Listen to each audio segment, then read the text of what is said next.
오늘의 말씀은 열왕기상 3장 1절에서 15절까지의 말씀입니다. 솔로몬이 애굽의 왕 바로와 더불어 혼인 관계를 맺어 그의 딸을 맞이하고 다윗성에 데려다가 두고 자기의 왕궁과 여호와의 성전과 예루살렘 주위의 성의 공사가 끝나기를 기다리니라.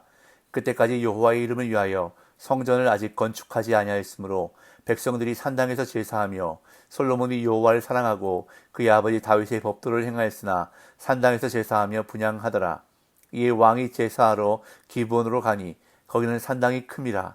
솔로몬이 큰 제단 그 제단에 1,000번제를 드렸더니 기브온에서 밤에 여호와께서 솔로몬의 꿈에 나타나시니라. 하나님이 이르시되 내가 네게 무엇을 줄고 너는 구하라.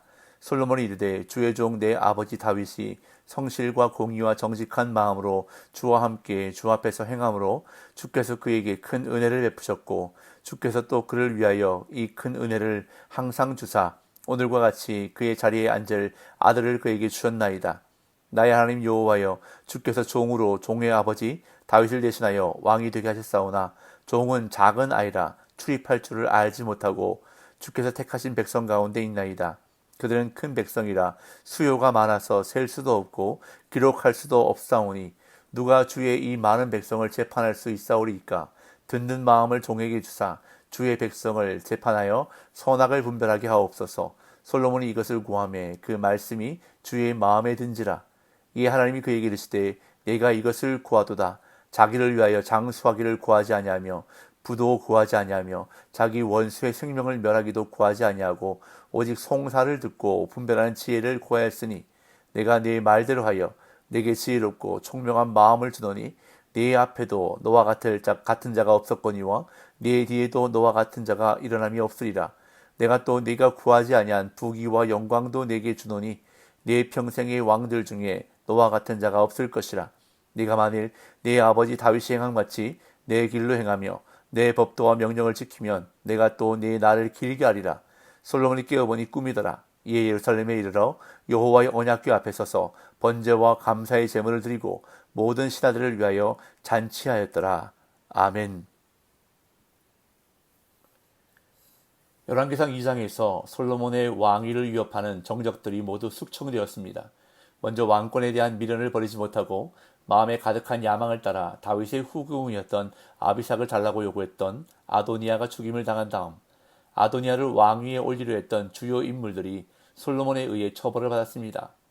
제사장 아비아달은 아도니아의 편에 서서 하나님을 대적했기에 마땅히 죽어야 하는 존재였지만 다윗 왕의 재위 기간 중 제사장 역할을 감당하며 여호와의 언약궤를 메고 예루살렘으로 옮겨왔고 압살롬의 반역 때 끝까지 다윗을 도운 공이 있어 죽임을 면하고 고향 땅 아나돗으로 귀향하게 되었습니다. 그러자 이 소식을 들은 군대 장관 요압은 제단 뿔을 잡고 솔로몬 왕에게 목숨을 구걸하는 지경에 이르게 되지만 그가 다윗도 모르게 아브넬과 아마사를 살해한 일이 있기 때문에 솔로몬은 분하야를 통해 요압을 죽여 자기의 집에 매장했습니다.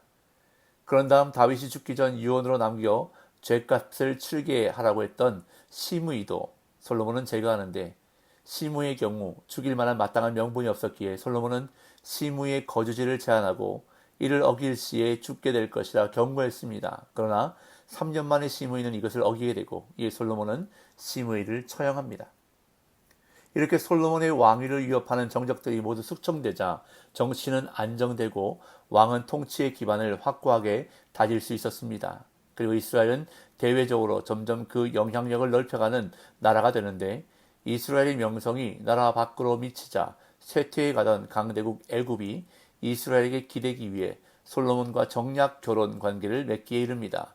오늘 본문 1절입니다. 솔로몬이 애굽의 왕 바로와 더불어 혼인 관계를 맺어 그의 딸을 맞이하고 다윗성에 데려다가 두고 자기의 왕궁과 여호와의 성전과 예루살렘 주위의 성의 공사가 끝나기를 기다리니라. 앞서 1장과 2장에서 비록 반역의 행위가 있었지만 하나님의 도움으로 솔로몬은 극적으로 왕이 되었고 이를 통해 그가 가진 왕권의 당위성은 확증된 것처럼 보였습니다.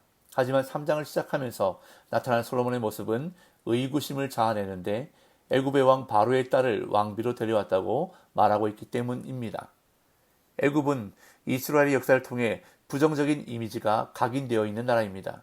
그 나라는 이스라엘을 억압했고 하나님을 대적했으며 가까이에서도 돌아가서도 안 되는 나라였습니다.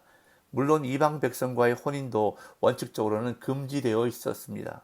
앞서 2장에서 다윗이 모세의 율법을 잘 지키라고 유언했음을 볼 때 열왕기서를 기록한 저자는 솔로몬의 외교에 관한 정책에 분명한 비판적인 시각을 가지고 3장을 기록하고 있음을 볼 수 있습니다. 이렇게 나라는 점점 부강해졌지만 이스라엘에는 여전히 중앙 성소가 없었습니다. 그래서 이교도들이 우상을 섬기는 것처럼 산 위에 제단을 쌓는 형태로 하나님께 예배하고 있었습니다. 2절에서 4절. 그때까지 여호와의 이름을 위하여 성전을 아직 건축하지 아니하였으므로 백성들이 산당에서 제사하며 솔로몬이 여호와를 사랑하고 그의 아버지 다윗의 법도를 행하였으나 산당에서 제사하며 분향하더라. 이 왕이 제사하러 기브온으로 가니 거기는 산당이 큼이라. 솔로몬이 그 제단에 1,000번제를 드렸더니. 역대하의 기록에 따르면 솔로몬이 기브온 산당으로 간 이유는 그곳에 모세가 광야에서 지은 회막이 있었기 때문이라고 말합니다. 제가 역대하 1장 3절에서 6절까지를 읽어보겠습니다. 솔로몬이 온 회중과 함께 기브온 산당으로 갔으니 하나님의 회막 곧 여호와의 종 모세가 광야에서 지은 것이 거기에 있습니다.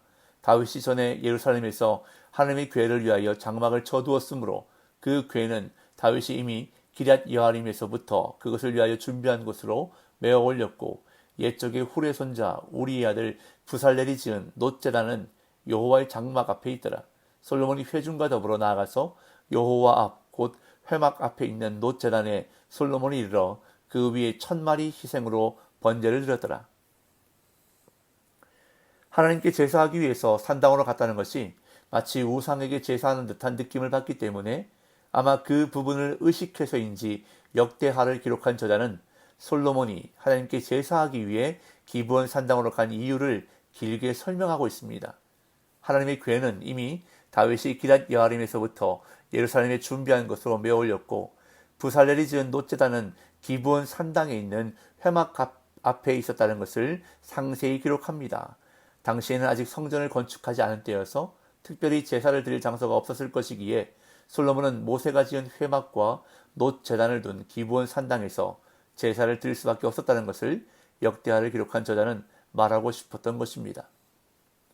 그곳에서 솔로몬은 하나님께 제사를 드리는데 그 제사가 바로 유명한 솔로몬의 1,000번제입니다. 자, 여기서 우리는 이 1,000번제에 대해서 생각해 볼 필요가 있습니다. 이것이 과연 흔히 생각하는 것처럼 솔로몬이 1,000번 제사를 드렸다는 말일까요? 방금 우리가 읽은 역대하 말씀을 자세히 보면 제사를 1,000번 드린 것이 아니라 제물을 1,000마리 드린 것입니다. 1,000마리 희생으로 번제를 드렸더라. 1,000마리의 희생 제사를 드리기 위해서는 하루에 다 할 수 없었을 것입니다. 아마 며칠 동안 제사를 했을 것입니다. 하지만 1,000일 또는 1,000번은 아닙니다. 솔로몬의 1,000번제를 1,000이라는 숫자에 주목하다 보면 우리는 이러한 결론에 다다를 수 있습니다. 솔로몬이 그렇게 정성을 다했기 때문에 구하는 것을 받았다는 결론입니다.